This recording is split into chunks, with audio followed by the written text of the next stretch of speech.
Hi, I'm Amanda and this is the first edition of Absolutely Frivolous Tips. I've been making jewellery for over 50 years and I have a wealth of experience to share with you. Come inside my lair.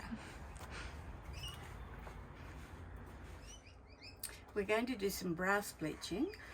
If you've got anything like this in your workshop, which is how you normally buy brass, it's got a bit of a pinky tinge to it and you want it to look like that, all uniform, all one color. This is how to do it. And this one here, we've got what they call red brass, and often if you buy larger stampings they are red. This one here, this has got dirty brass or brass that is a bit on the pinky side. I can tell you it is because I've put it beside brass that's clean, and these are just a bit on the pinky side, and I like everything to be the same colour when I start. These are the materials that we're using here. We're using hydrogen peroxide. This one is 6%, I think. Yes, 6%, 20 volume. I'm using 8% double strength white vinegar, but any white vinegar is okay as long as it's not a cold day. I'm using some bicarb soda, which I've got in these containers here at the back. Just about a teaspoon, I guess, a little bit less.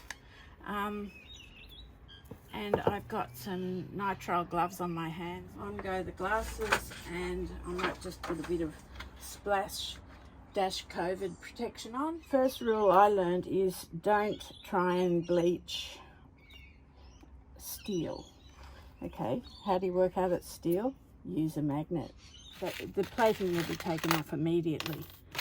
So they've all got to come out. So I've put 200 mils, which we use here, but perhaps it's approximately 1 cup of hydrogen peroxide in the jug.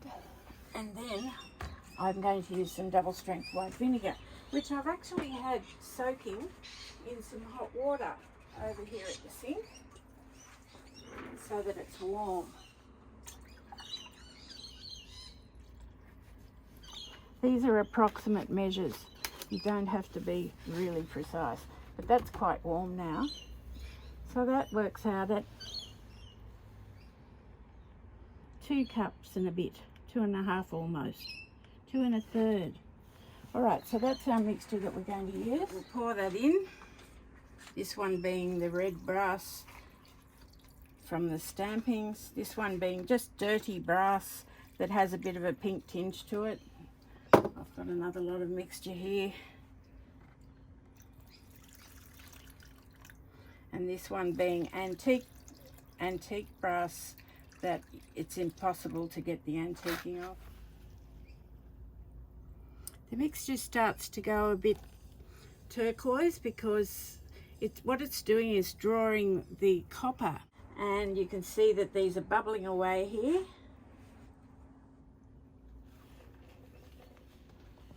You can see some of this antiquing coming off already.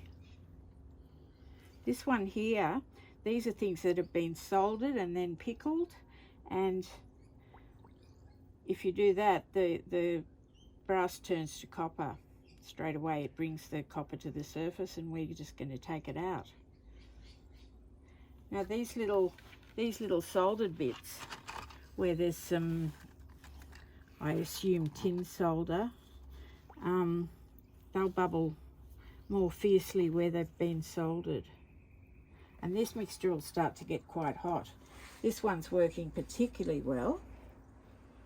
See, bringing all the antiquing off and turning quite blue and bubbling away.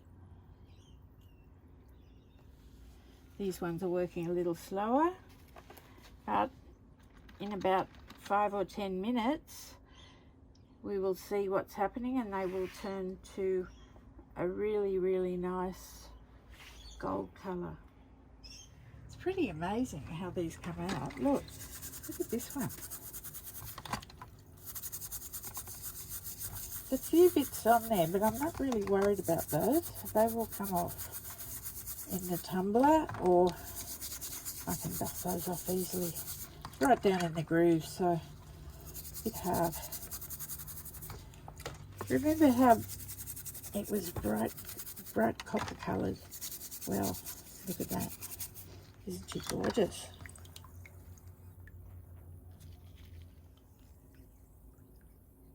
Look great. Look at these. They're coming up beautifully.